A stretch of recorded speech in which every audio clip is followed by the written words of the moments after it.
오늘 이 본문을 선택한 이유가 있어요. 그게 뭐냐면 하나님이 저와 여러분에게 지금까지 주신 응답과 축복들이 굉장히 많습니다. 그러면 오늘 24장 1절부터 13절까지 읽진 않았는데 여기 이제 내용이 뭐냐면 많은 미혹이 일어나고요. 난리가 일어나고 민족이 민족을 나라가 막 싸움이 일어나고 기근 지진 막 재난이 일어나요. 근데 그게 결론이 아니라는 겁니다. 오늘 그런 상황이 일어나는데 결론은 뭐냐? 이 복음이 땅끝까지 모든 민족에게 모든 사람에게 전해져야 된다는 겁니다. 그게 이제 하나님 소원이거든요. 결론이. 그렇다면 하나님께서 지금 이 시대를 저와 여러분이 보면서 우리 교회와 여러분과 제가 뭘 준비하면 되겠습니까? 준비를 해야 되거든요. 그래서 오늘 제목이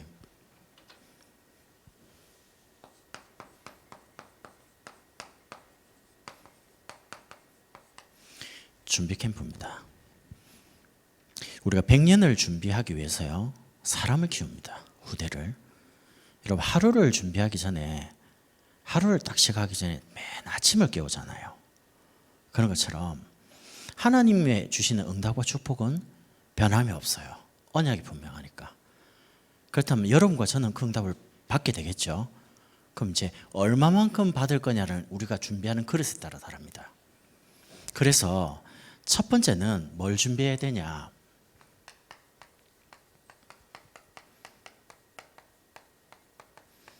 우리 개인이 준비할 시스템이 있습니다. 저와 여러분이 교회와 현장은 둘째치고요. 다음 문제고, 우리 개인이 하나님께 받아야 될 응답을 받아야 되니까 뭘 준비해야 되냐? 개인 시스템. 저는 이거라고 봅니다. 메시지요.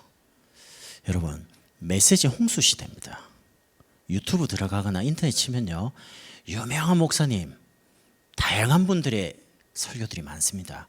내가 마음만 먹으면 언제든지 장소에 관계없이 들어가서요, 자기가 듣고 싶은 거를 찾아서 들으면 돼요. 근데 내 입맛에 맞는 설교를 듣는 시대가 왔단 말이에요. 좀 표현이 이상하지만. 그러다 보니까 많이 듣습니다. 이것저것. 근데 영적으로는 더 갈급해집니다. 왜 그럴까요? 하나님이 이 시대에 원하는 메시지가 있어요. 그거를 여러분과 제가 붙잡고 준비하자는 겁니다. 저는 거기에 주저없이 여러분에게 간증할 수 있는 게, 교회 강단을 통해서 매주 선포되는 이 메시지가 모든 사람을 다 살릴 수 있는 메시지다. 여러분, 제가 현장 가보니까 현장에 가서 상대방에게, 성도에게 맞는 말을 하는 게 그 사람에게 필요가 없더라고요. 그 사람이 알고 있는 이래야 됩니다, 저래야 됩니다, 맞는 말이잖아요. 근데 그게 아무 소용이 없어요. 뭐가 필요하냐?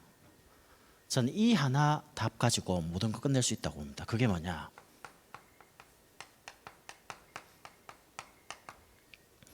하나님은 여러분의 사정을 다 알고 계십니다. 이게 답입니다. 왜 답이냐? 하나님이 모른다라고 할 때는 사람 찾아가야 돼요. 방법을 써야 돼요. 경험을 막 이용해서 해결해야 돼요. 근데 하나님이 정말로 아신다라고 할 때는 우리가 가지고 있는 많은 것을 가지고 어디로 가야 되냐? 하나님께로만 가야지만 답을 얻을 수 있어요. 보통 이래 말합니다. 남편 문제다, 자녀 문제다, 아내가 잘못됐다. 아닙니다. 엄밀히 깊이 생각해 보면 그런 의미가 아니에요. 둘 다 피해자예요. 부모 때문도 아닙니다. 저도 옛날에 그랬어요. 우리 부모님 때문에 내가. 아니에요. 우리 부모님도 창세기 3장의 피해자였어요. 가해자는 있는데 영적 존재라요. 눈에 안 보이는 사단.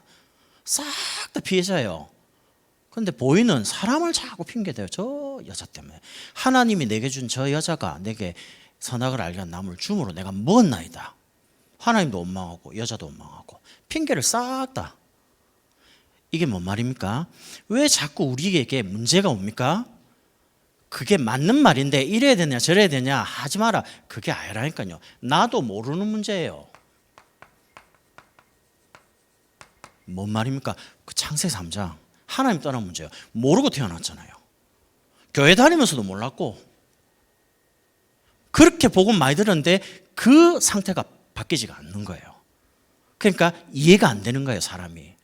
저 사람이 왜 저렇게 나한테 하냐. 저는 그렇게 생각하거든요. 만약에 두 사람이 있다라고 할 때 두 사람 중에 누가 더 복음을 먼저 들었냐, 누가 더 오랫동안 말씀을 듣고 있냐, 그 사람이 만약에 이 부분을 인정을 안 해버리면 반드시 문제입니다. 둘 다가 복음이면 더 좋아요. 그럼 복음적으로 서로를 보고 복음적으로 해석을 하겠죠. 근데 만약 그렇게 안 될지라도 두 사람 중에 누가 먼저 복음을 받고 먼저 복음을 들었냐, 이게 이제 기준이라요.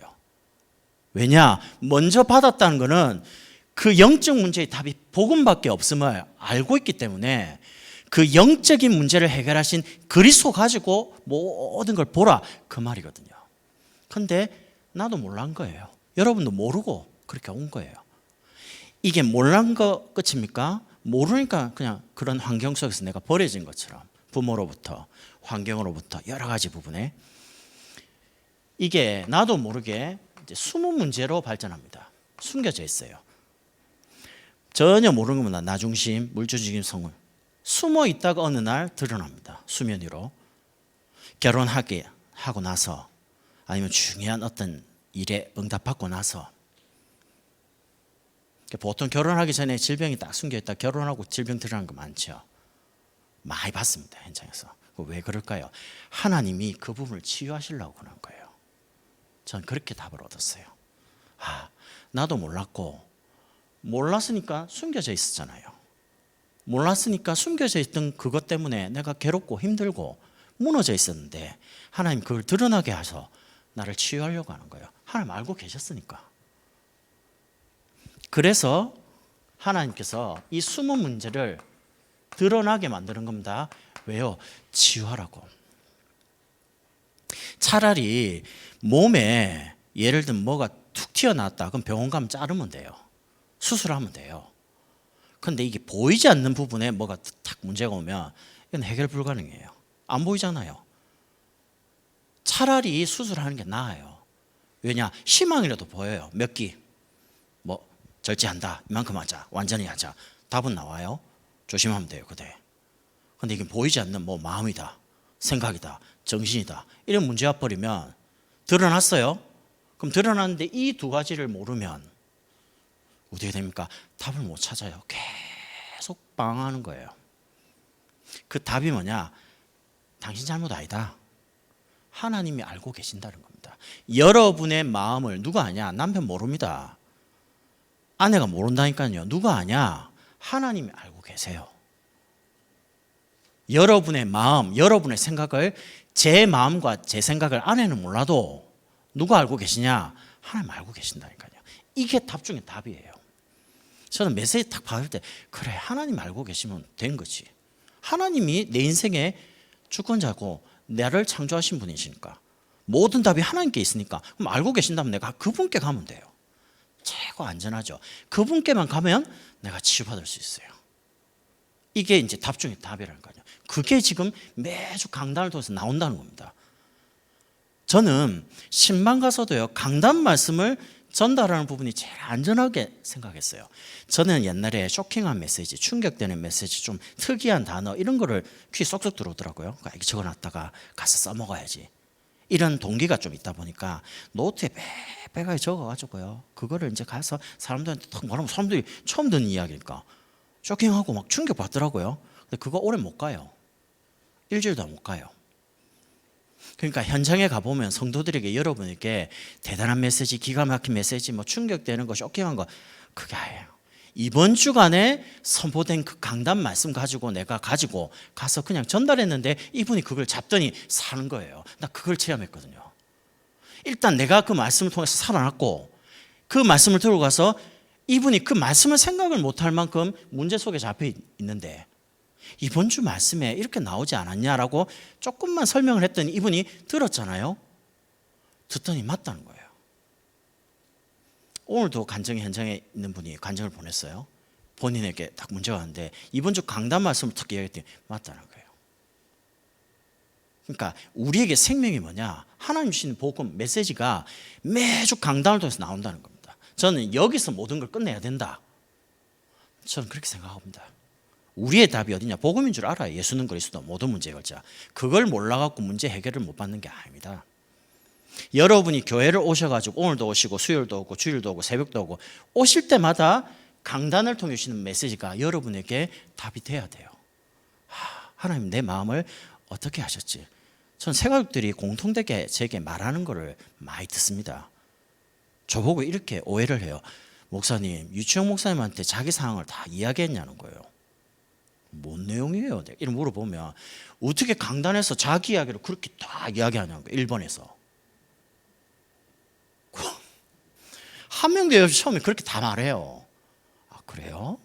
말 안 했습니다. 제가 이야기를 무대문 목사님께 말을 하겠어요. 근데 메시지가 들린다는 말이거든요. 그 말은 자기 이야기로. 지금 참 잘하고 있다. 뭘 잘하냐는 거예요. 하나님의 말씀이 내 이야기로 들리고 있다는 자체가 굉장한 지금 자리에 있는 거다. 굉장한 치유의 시간이거든요. 메시지 들린다. 어마어마한 치유의 시간입니다. 여러분, 여러분이 고민하는 거, 여러분이 힘든 거, 여러분이 해결할 수 없는 거 가지고 하나님께로 가세요. 그리스도 앞으로 가시라니까요. 왜요? 하나님 알고 계시잖아요. 알고 계실 뿐만 아닙니다. 하나님이 다 지키십니다. 제가 이번 주에 이거 뼈저리게 체험했다 아닙니까? 화요일 날. 강단 말씀 하나님이 사건을 통해 딱 체험시키는데요.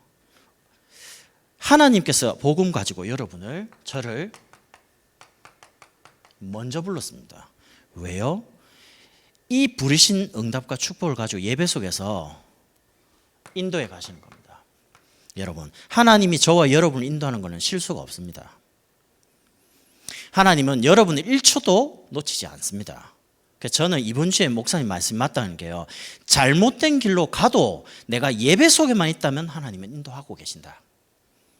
나 이게 답이라고 생각해요. 제가 그랬거든요. 나는 길이 뭔지를 몰라가지고 들으면서도 이렇게도 가보고 저렇게도 가보고 참 많이 헤맸어요. 복음 들으면서도. 오랜 종교 생활에 찌든 체질이 있다 보니까, 각인뿌리 체질이 있다 보니까요. 그러다 보니까 굉장히 많이 헤맸어요. 솔직히 말하면. 답도 없어요. 그냥 이런 기분 있잖아요. 눈을 탁 뜨는데 내가 오늘 어디로 가야 될까? 이런 기분 있잖아요. 이런 마음. 근데 그게 매일 그래요. 어디로 가야 될지 뭘 해야 될지 모르니까. 내가 누군지도 모르겠고. 난 교회 다니잖아요. 우리 보면 다 다니고. 뭐 그런 거 가지고 내가 해결되는 게 아니더라고요. 그런데 하나님께서 나에게, 저에게 주셨던 답이 뭐냐? 늘 말씀의 자리에 있게 만드시더라고요. 늘 은혜 받는 자리, 늘 기도하는 자리. 내가 기도하려고 한 게 아니에요. 문제와 사건이 너무 많았기 때문에 내가 그 속에 가지 않으면 안 되도록. 그러니까 예수 믿는데 왜 이렇게 문제가 많이 오지? 이런 생각했다는 거예요, 처음에. 더더군다나 제가 훈련받으면서 하나님 전도하려고 하는데 왜 이렇게 더 문제가 많습니까? 제가 이렇게 생각이 들 만큼. 근데 그게 답이었어요. 하나님이 나를 지키시려고 예배, 기도, 사람 찾는 훈련 속에 있게 하셨는데 지나보니까 그게 가장 안전한 길이었어요. 그게 가장 빠른 치유의 길이었고 하나님 쓰시기에 가장 빠른 지름길이었어요. 나 그거 인정합니다. 그래서 성도들을 만날 때 조금 답답하죠? 조금만 기다려 보세요. 예배 속에 다 조금만 있어 보세요. 하나님이 다 합니다. 말씀 가지고. 여러분이 움직이는 게 아닙니다. 여러분이 말씀이 선포되는 자리에 하나님이 역사하시는 그 자리에 있으면 하나님이 내 생각, 마음을 움직여요. 변화시키기 시작해요. 내가 바뀌기 시작하면 내 주변이 이제 서서히 바뀌기 시작합니다. 원리가. 그렇게 안 바뀔 것 같은 가족들 바뀌기 시작합니다. 누가 바뀌면 내가 바뀌기 시작하는데. 저 그 체험했거든요. 부모님 바뀌면 좋겠다. 누가 바뀌면 좋겠다. 이런 생각들 있잖아요. 안 바뀌어요. 어느 날 깨닫게 됐습니다. 하나님, 내가 바뀌어야 되는데 내가 나를 바꿀 수가 없잖아요. 그래서 하나님이 나를 바꾸시는 그 자리에서 하나님 나를 바꿔달라고. 근데 그게 하나님 원하시는 거였어요. 하나님이 이 강단 말씀 예배 가지고 나를 바꾸시기 시작하는데요. 내가 10년, 20년을 그렇게 노력해도 안 바뀌는 내가 1년 만에 예배 속에서 계속 이게 뭐라고 표현할까요? 가랑비에 옷에 가랑비에 한 방울씩 젖는 것처럼 옷 젖는 줄을 몰라요. 근데 시간 지나면 옷 다 젖잖아요. 그런 것처럼 어느 날 딱 보니까 바뀐 거예요. 내가 바뀌어 가는 줄도 몰랐는데 지나 보니까 바뀌어 있는 거예요. 그래서 그게 응답입니다. 자, 이번 주에 화요일 날 목사님 모시고 나주를 갔다 왔거든요. 그래서 잘하고 헤어졌어요. 근데 딱 집에 들어갔는데 느낌이 이상한 겁니다. 몸에 이상하다. 왜냐면 아직까지 아무 문제 없었거든요. 근데 이상하네. 이제 제가 제 몸을 알잖아요. 그러니까 딱 집에 들어가면서 마스크를 벗지 않고 딱 들어가니까 아들이 마스크를 왜 계속 쓰고 있냐. 내 방에 들어오지 마라. 이렇게 했어요. 문을 닫았어요. 딱 이제 누웠는데 몸이 이상한 거예요. 그러니까 내가 느낌이 이상해서 열을 툭 쳐니까 39.5도예요. 아, 큰일 났다 이거. 순간적으로요. 왜 이 상태로는 병원을 가도 진료를 못 받아요. 큰일 나네 이거. 수요의 모든 스케줄, 사역들, 목요일 전도학교 이번 주가 참 중요한 시기인데 큰일 났다 이거. 이래가지고 밤에 이제 잠이 안 오잖아요. 열이 나니까. 그래서 12시에 또 쟀는데 39.5도. 그 다음에 새벽 4시에 쟀는데 39.5도예요. 아, 큰일 났다 이거. 순간적으로 하나님, 큰일 났습니다. 어떻게 됩니까? 하나님이 말씀을 하신다.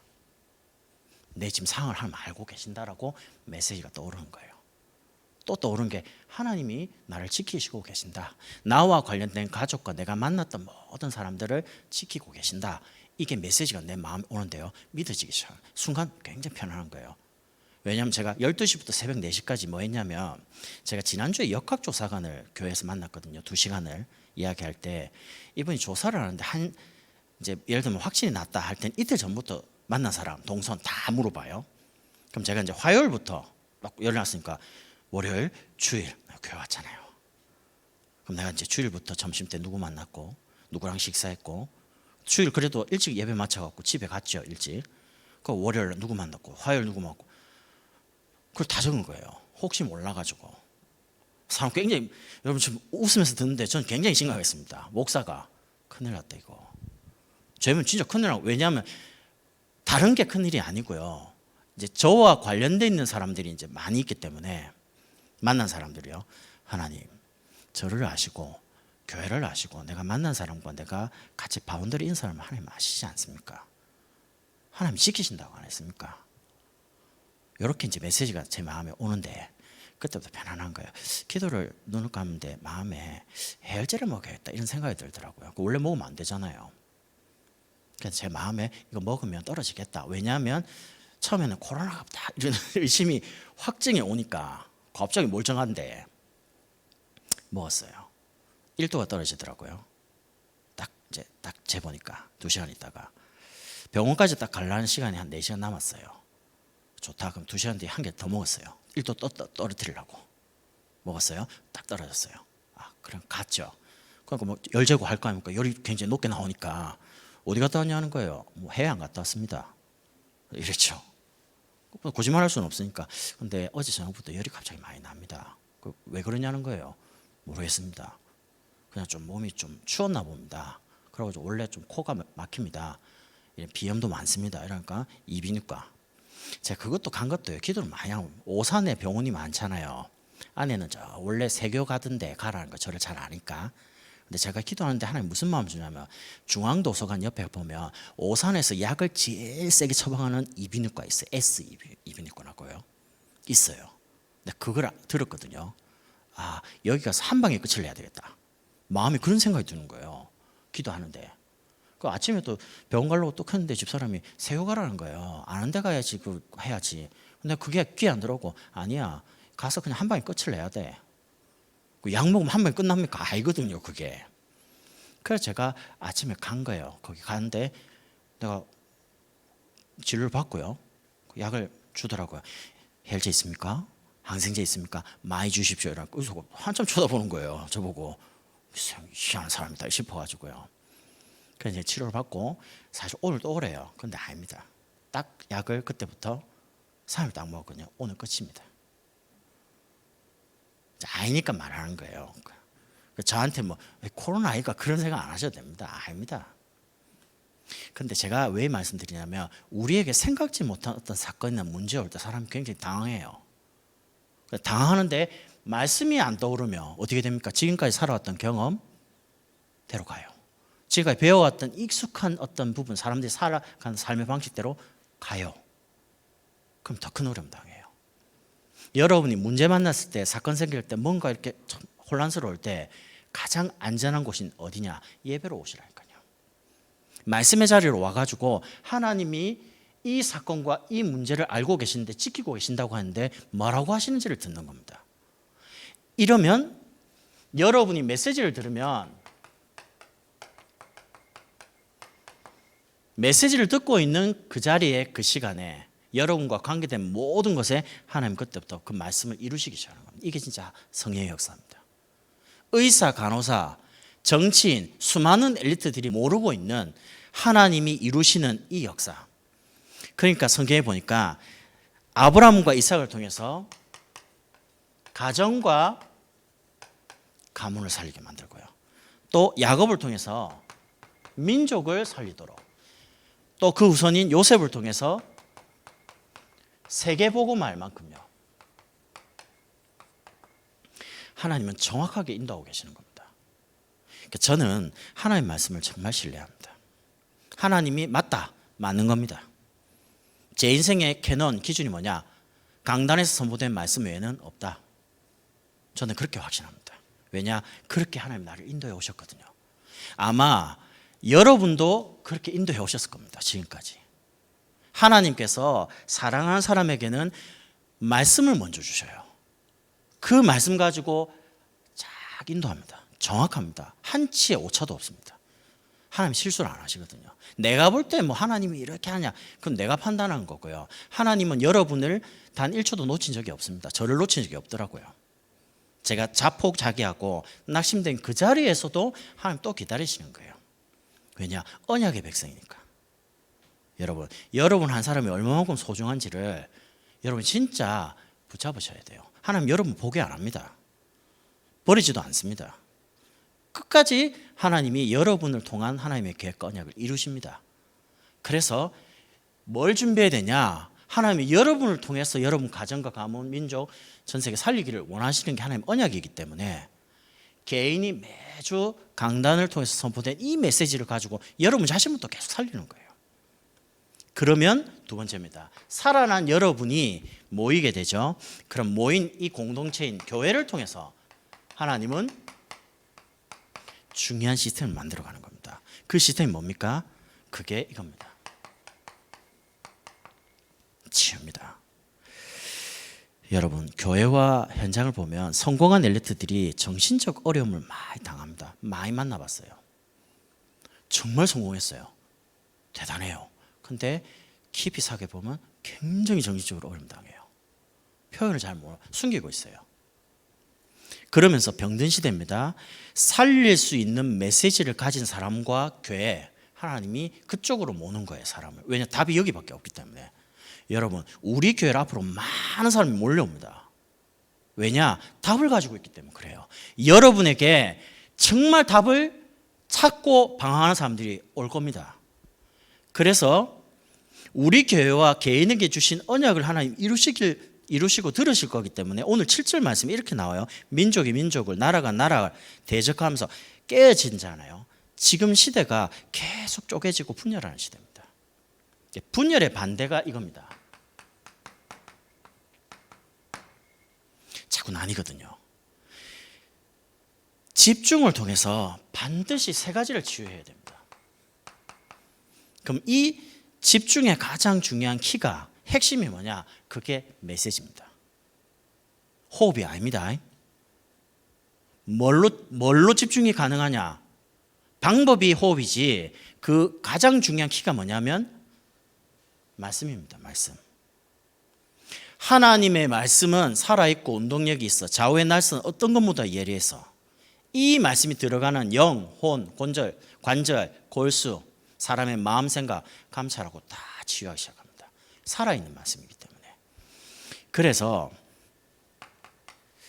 지금 이 시대를 보면 청소년들은 거의 대부분요 중학교 고학년부터요 초등학교 고학년, 중학교, 고등학교까지요 전부 다 게임입니다. 청년들 뉴스 안 보셨습니까? 마약 마음만 먹으면 구할 수 있어요. 너무 흔해졌어요. 보편화되어 있어요. 연예인들 마약 쉽게 구합니다. 종류가 너무 다양합니다. 기성세대인 우리에게는 알코올 중독, 도박 어마어마하게요 이런 부분이 있습니다. 뭔가 허하잖아요. 자꾸 집착을 하는 거예요. 집착하다 보니까 어떻게 되냐? 자꾸 나뉘는 거예요. 분열. 조현병 아시죠? 조현병이 뭐냐면 정신분열증이거든요. 자꾸 생각이 쪼개지는 거예요. 나뉘는 거예요. 멀쩡하다 갑자기 나뉘어요. 결국 어떻게 되냐? 뭔가에 중독되지 않으면 견딜 수가 없는 상태가 옵니다. 술, 마약, 이상한 것에 자기가 집착하고 그걸 중독을 하지 않으면 생활 자체가 안 될 만큼 이제 가는 거죠. 이러다 보니까 어떤 문제가 오냐? 우리가 흔히 말하는 이런 부분이 오는 겁니다. 정신. 정신이란 말은 마음하고 생각입니다.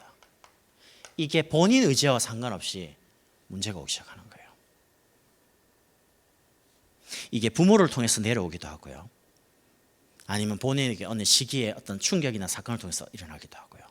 이러면서 이런 부분이 어디에 이제 문제로 연결되냐? 육신적인 부분으로 연결됩니다.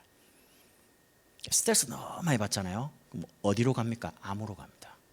3명 중에 1명이 암입니다. 통계적으로. 그러니까 3명 중에 1명이 암으로 죽는 시대가 됐다는 거죠. 이래가지고 알고 보면 깊이 보면요.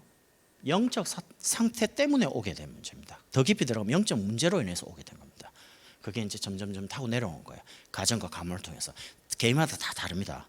어떤 집은 알코올 중독, 어떤 집은 막 정신 문제, 어떤 집은 계속 무속. 개인마다 다 다릅니다. 이러다 보니까 보이지 않는 이 부분을 치유하지 않으면 변화가 일어나지 않아요. 보이지 않는 이 부분이 뭡니까? 이겁니다. 우리 속에 대인 우리도 모르는 각인, 뿌리, 채집. 요 3가지를 치유해야지만 근본적인 변화가 온다는 거예요. 저는 한 번도 알코올에 막 이렇게 심하게 이제 막 어려움 당하는 분에게 가서 술 끊으라 말해본 적이 없습니다. 술 끊으라고 아무리 말해도 술 못 끊습니다. 혹시 병원 가가지고 1달, 2달 딱 제한된 공간에서 있으면 못 먹죠. 그럼 나온 순간 2달치 못 먹을 한꺼번에 못 먹습니다. 그게 이제 그런 겁니다. 상태가. 근본적으로 그 상태를 바꾸지 않는 이상은 계속 반복돼요. 특징 주기적입니다. 반복적입니다. 딱 계절, 어떤 조건 딱 맞춰서 딱 옵니다. 그러니까 본인이 느낄 때 운명인가 이런 생각이 될 만큼요. 그를 치유하는 요 3가지를 치유하는 가장 중요한 키가 집중인데 그게 말씀이라는 겁니다. 두 번째는 그러면 집중이 되기 시작하면요. 하나님의 말씀이 들리기 시작하면 그 속에서 하나님이 나를 향한 뭐가 보이기 시작하냐? 이게 보입니다. 미션.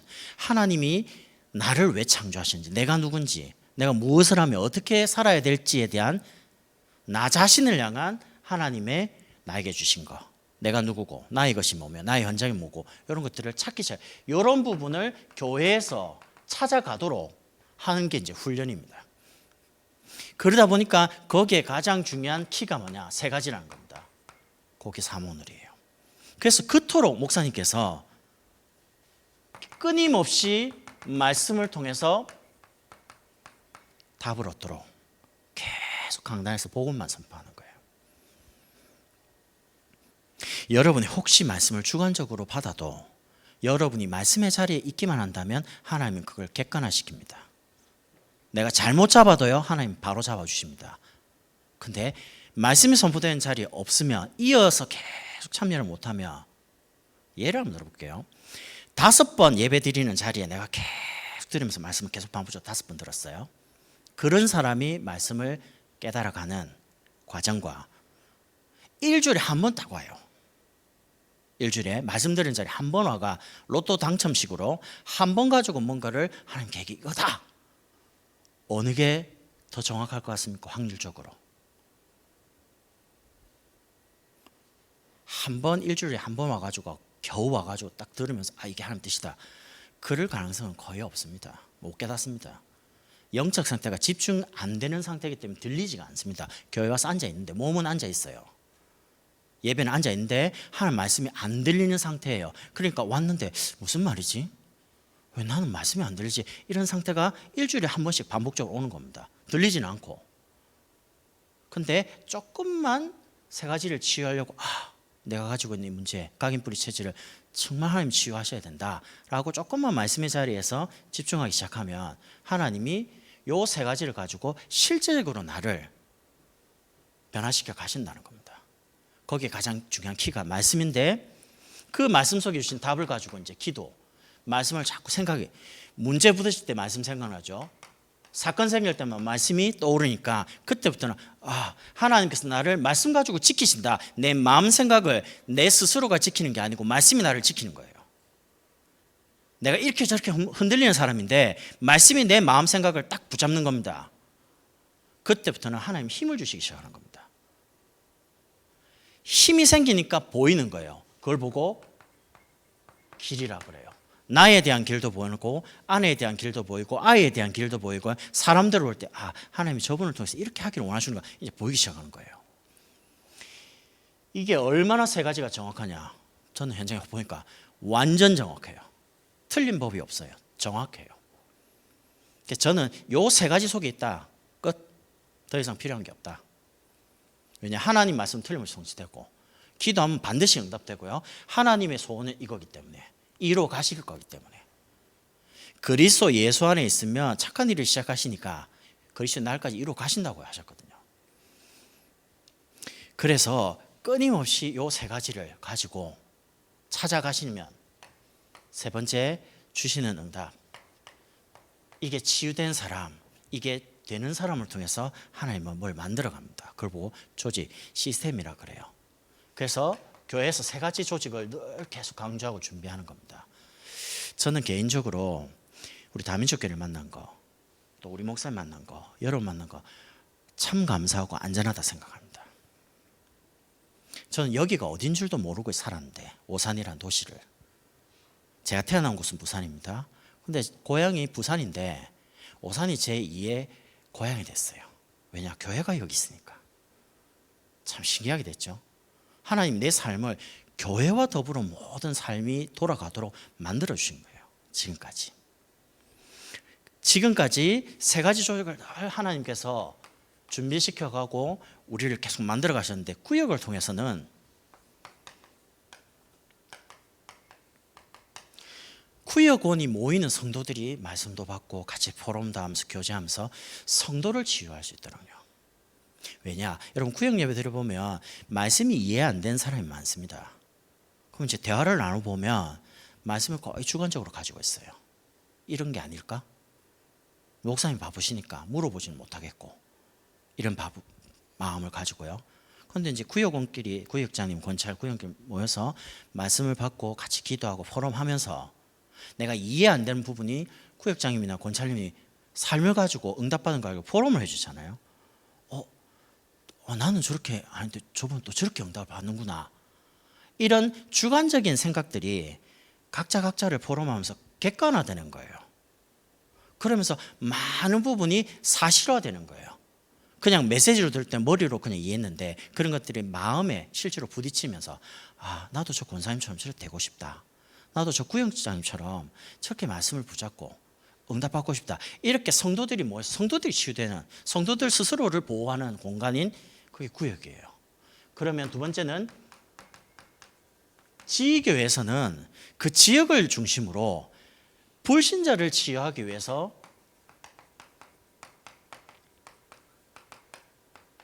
중요한 제자들을 모으는 공간입니다.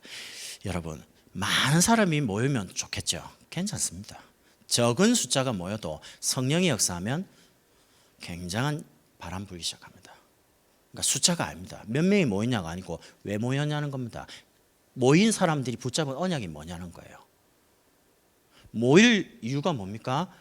우리가 살고 있는 지역에 하나님 나라가 임하고 흑암 권세가 꺾여야 되거든요. 여러분이 이거는 정말 눈에 한번 영적 존재가 나를 괴롭히는 거다라고 생각이 들 때는 어떻게 됩니까? 살려주십시오, 도와주십시오, 그렇게 해야 될 게 아닙니다. 예수 이름으로. 왜냐? 권세가 와 있으니까 지금 싸우는 겁니다. 예수 이름으로 전도운동을 방해하는 모든 조직, 모든 활동, 모든 행정, 예수 이름으로 결박되고 떠나갈지어다. 실제로 사용하기 시작하면 사람을 붙잡고 있는 영적 존재가 떠나가기 시작해요. 떠나가니까 사람이 이제 복음 듣게 되는 상태가 오는 겁니다. 그래서 지교회는 불신자를 치유하는 가장 중요한, 불신자 살리는 현장 아닙니까? 전도하는 현장. 그렇다면 세 번째 조직인 다락방입니다. 구역이나 예를 들면 우리 지교회가 많이 펴져 있어요. 예를 들면 지역 지교회도 있고 계층 지교회도 있고 산업인 지교회도 있고 전문인 지교회도 다양하게 펴놨어요. 근데 시간이 안 맞거나 어떻게 돼가지고 거기에 못 들어오는 사람은 포기하면 안 되잖아요. 그런 개인들을 일대일로 찾아가지고 그 개인을 깊이 있게 뭘 취하냐, 요 세 가지를 취하는 겁니다. 각인뿌리 체질을. 제가 어떤 분을 놓고요 1년을요 기도하면서, 하나님, 이분의 삶을 변화시키는 게 아니고 이분의 생태, 생각, 마음, 상태를 변화시켜야 되는데, 저는 목회자 아닙니까? 목회자의 삶과 일반 성도들의 삶이 너무 달라요. 같지가 않아요. 그럼 내가 이분에게 정확하게 적용을 시켜줘야 되는데 내가 메시지로는 정확한 방향을 줄 수 있겠어요. 근데 거기에 대한 실제로 응답받는 사람들이 탁 붙어야지만 이 사람이 살아난단 말이에요. 그래서 이분을 그 실제로 응답받는 사람하고 연결하려고 1년을 애를 쓴 거예요. 이 사람과 연결하고 저 사람과 연결하고. 절대 그 어떤 부분을 벗어나지 못하도록 애를 쓰는데 연결이 계속 안 되는 거예요. 1년을. 그래서 사역자에게 요청을 하고, 이렇게 좀 도와달라, 저 사역자가 이렇게 좀 연결하자. 하나님 1년 만에요 연결을 겹겹이 이렇게 딱 쌓는데, 조직 가지고 산업인 지계로, 전문인 지계로, 또 뭐 이렇게 지계로요 딱 쌓였거든요. 한 달 전부터. 얼마만큼 응답오냐, 매일 사문을 본인들께 해요. 제가 더 이상 말할 게 없어요. 본인 답 냈어요. 교회 가서 예배 드리면 모든 답이 나온다, 체험했어요. 그러고 집사님하고 이 장로들하고 대화를 딱 해보니까 여기서 많은 게 온단 말이에요. 더 이상 필요한 게요, 더 이상 만족스러운 게요. 그러니까 예배만 성공하면 되겠다, 결론이 그렇게 나오는 거예요. 맞죠? 예배만 드리면 돼요. 그 단순한 이야기를 설명을 해갖고 될 게 아니거든요. 그거를 하나님께서 시간을 통해서요, 여러 사건을 통해서 계속 체험시켜 나가는데, 너무 행복한 게, 왜냐, 그 산업인 지교의 그 시스템 속에 그분이 있는데 내가 옆에서 이렇게 보면요, 잘하는 게 보이는 거예요. 응답받는 게 보이는 거예요. 그때 오는 그 어떤 기쁨 있잖아요. 야, 하나님이 또 저분을 저렇게 또 세워가시고 저렇게 같이 엮어서 응답받게 하는 게, 이런 게 너무 좋은 거예요. 그런 좋은 소문들이 제게 자꾸 들리고 주변을 통해서요. 이 기쁨은 표현할 수가 없어요. 우리 교회에 주신 최고의 응답이 뭐냐, 이거를 제대로 할 수 있는 여러분과 저, 이걸 제대로 할 수 있는 훈련, 시스템, 이걸 제대로 할 수 있는 조직이 있다는 겁니다. 현장에. 이거를 우리 교회에 하나님 주신 겁니다. 이제 이거 가지고 이제 현장을 가야 돼요. 현장에 어떻게 해야 되냐, 복음 없이 서밋되어 있는 사람들에게 이제 답을 주러 가는 겁니다. 실제로 서밋은 돼 있어요. 영적인 건 모르고 다 높은 자리, 성공된 자리 올라가 있어요. 그래서 서밋들을 살릴 수 있는 제자. 여러분, 국회의원, 대통령 못하는 일을 여러분과 저는 할 수 있습니다. 왜냐, 우린 답을 가지고 있거든요. 아무리 이래나 저래나 방법 쓰고요, 이렇게 풀고 저렇게 제도를 바꾸고, 아니 제도 바꾼다고 됩니까? 사람이 바뀌어야지. 그 사람을 운영하는, 제도를 운영하는 사람이 안 바뀌는데 그 아무리 좋은 제도 만들면 뭐합니까? 사람이 바뀌어야 제도도 바뀔 거 아닙니까? 그러면 진짜 복음 가지고 결론 낸 사람, 답 가지고 이 속에 응답을 받고 있는 사람이 현장 가면 현장이 변화되기 시작하는데, 하나님께서 우리 교회에 제자들을 많이 준비해놨어요. 뭐 하면 되냐, 하나 되겠다 하면 됩니다. 자, 요즘 주로 하는 사역이 뭐냐? 자꾸 모읍니다. 모아서 계속 소통합니다. 소통하는 걸 이야기합니다. 어떻게 소통하는지를 같이 대화 나눕니다. 고민하는 사람들에게 소통하는 부분과 어떻게 소통했을 때 응답 온 걸 간증을 합니다. 조금만 시간 지나보세요. 저절로 자기들끼리 소통하면서요, 응답받은 게 막 삽시간에 바닥으로 확 번지기 시작합니다. 이런 사람들이 교회에 지금 바닥에 쫙 깔렸다는 겁니다. 제가 볼 때는 자꾸 묶어주는 거죠. 그래서 개인에게 사문을 통해서 정확한 미션을 찾고 내가 만나는 사람에게 정확한 치유를 할 수 있도록 계속 방해를 주는 겁니다.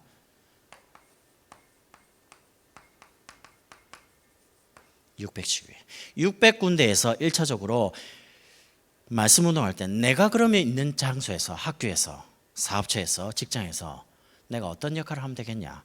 여러분, 여기 계신 분이 깃발 들고 언약 잡고 일어서면 됩니다. 나 하나쯤 아닙니다. 여러분 때문에 여러분이 현장에 사는 겁니다. 제가 처음에 수원지에 갔을 때 권사님께 그랬거든요. 권사님 여기 살고 계신 게 전도니까 전도 부담 갖지 마셔라. 그 말이 굉장히 위로가 됐나 봐요. 저한테 어떻게 말했냐? 저는 이렇게 저렇게 지교를 해봤는데 잘 안 됩니다, 목사님. 그 저는 또 이렇게 나가서 전도할 시간도 안 되고 여러 가지가 조건이 안 된다는 거예요. 그 제가 할 말이 별로 없잖아요. 그래서 제가 권사님, 제가 기도할 테니까 나가서 전도할 필요도 없고 그냥 일하면 됩니다. 그 사업처가 그게 하나님 나라 임하는 장소니까 제가 기도하고 내가 전도할게요. 가만히 계셔 보세요. 딱 1년 지났는데 사람들이 계속 옵니다. 어떻게 하냐? 그건 하나님이 하시는 거거든요. 평택 갔을 때도 마찬가지였습니다. 어떻게 하냐? 그건 하는 게 아닙니다. 이래 하고 저래, 그건 방법이 아니거든요. 가서 그랬습니다. 권사님, 나를 이 집중석에서 계속 세우고 있으면 하나님이 구원받은 사람을 계속 보낸다. 왜냐? 답을 가지고 있으니까. 자석 아시죠? 자석이 있으면 쇠는 다 붙잖아요. 오잖아요. 쇳가루가. 내가 얼마만큼 힘을 가지고 있느냐, 답을 가지고 있느냐에 따라서 계속 옵니다. 여러분 이 답만 정확하게 가지고 있으면 정치인도 붙고 경제도 붙고 성공한 사람 다 붙습니다. 왜냐? 답을 가지고 있으니까. 여러분 그런 존재라니까요. 여러분이 현장에 계신 그 사업처가 하나님 주신 중요한 현장 아닙니까? 학교도 현장이고요. 그래서 저는 목사님께서 야 학생들 렘트들 학교에 공부하러 가지 말고 전도하러 가라. 옛날엔 그래 하니까 야 공부 열심히 해라. 졸지 마라. 숙제 잘해라. 가방 잘 챙겨가라. 이렇게 말했다니까요. 근데 요즘 뭐하냐? 야 사무도 했냐 아침에? 말씀 잡고 가야지. 이렇게 말해요. 많이 바뀌었죠. 그만 공부해. 내가 미쳤나 아빠가 왜 이러노? 네가 서울대 갈 거가 연대 갈 거가 뭐 하버드 갈 거가 그러지 마 그냥. 그러니까 조금 해 그냥. 제가 원래 그런 사람이 아닙니다. 근데 메시지에서 계속 그렇게 듣다 보니까 어떻게 바뀌었냐? 생각이 그렇게 바뀐 거야. 아 공부가 중요한 게 아니야. 언약이 중요한 거야. 언약대로 하나님이 아이들을 키워가시지. 내가 물론 열심히 해야 되겠죠. 제가 말한 건 열심히 하지 마라 그 말이 아닙니다. 성공된 사람들이 지금 답 없이 너무너무 속절없이 무너지고 있기 때문에 살리러 가도록 줘야 된다는 겁니다. 누가 줍니까? 여러분이 주셔야 돼요.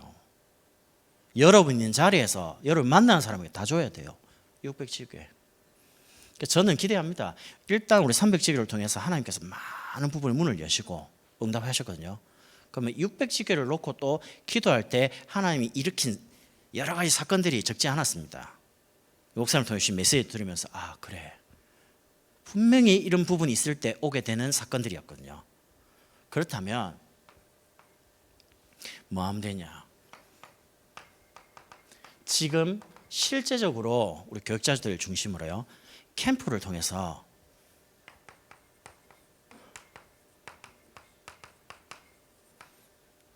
무너져가는 교회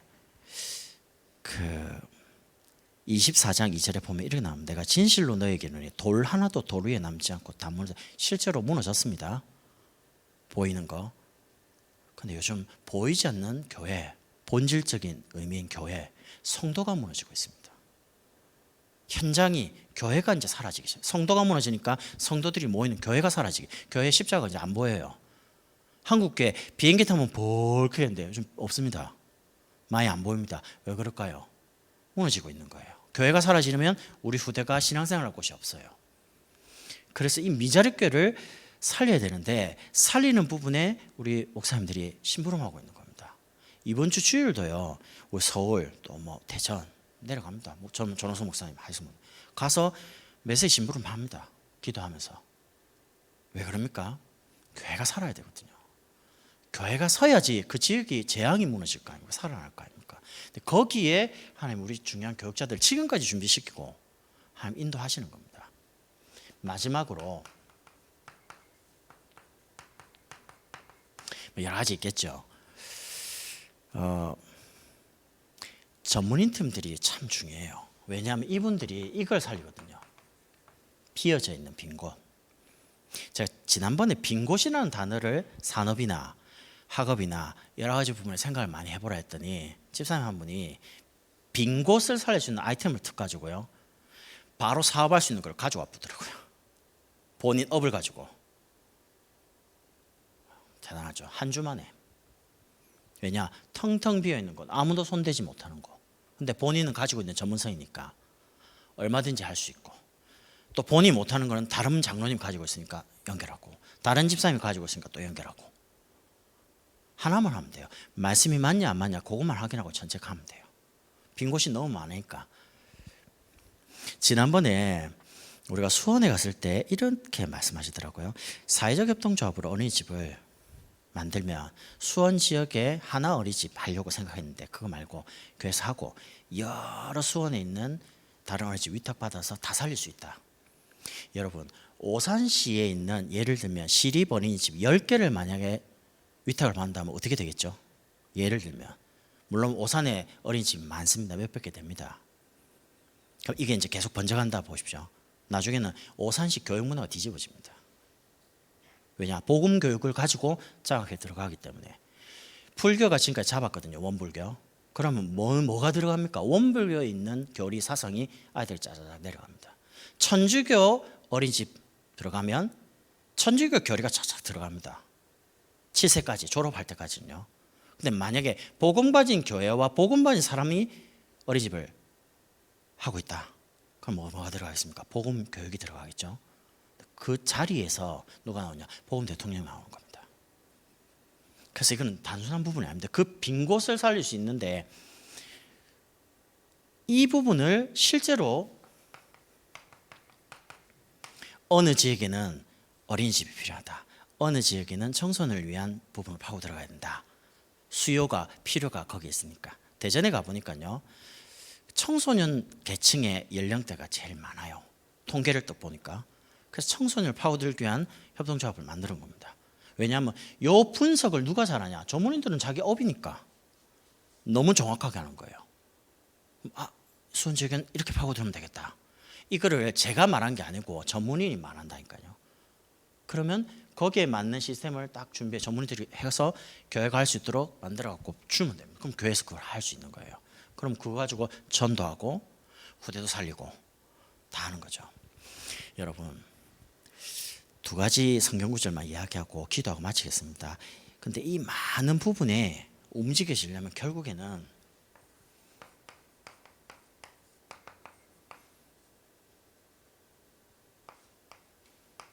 마가복음 9장 29절에 이렇게 나옵니다. 기도 외에는 이런 이유가 나갈 수 없느니라. 캠프팀 맞습니다. 미션팀 맞습니다. 전문인팀 많습니다. 먼 팀 많습니다. 근데 모든 것이 이루어가는 부분에 기도 외에는 기도 없이는 아무것도 안 되는 거죠. 하나만 더 적고 마태복음 18장 18절에서 20절 이렇게 나옵니다. 두세 사람이 내 이름으로 모인 그곳에 함께 하겠는데 두 사람이 세 사람이 합심해서 땅에서 매면 하늘에서 멜고 땅에서 풀면 하늘에서 풀겠다. 여러분과 제가 오늘 밤에 언약을 잡으면 하나님 그 언약을 이루십니다. 하나님 언약 잡고 하나님 이렇게 해주십시오. 하나님 그래 하십니다. 하나님 뜻대로 하십시오. 맞습니다. 언약을 여러분이 가지죠. 전도운동하는 전도자의 기도도 하나님 특별하게 보십니다. 그래서 합심으로 기도한다. 굉장한 힘이 납니다. 헤롯이 베드로 사도를 내일이면 목을 치워 죽입니다. 그날 밤에 교회는 베드로를 위해서 간절히 하나님께 합심을 기도하기 시작했습니다. 그날 밤에 옥문이 열립니다. 베드로 나왔습니다.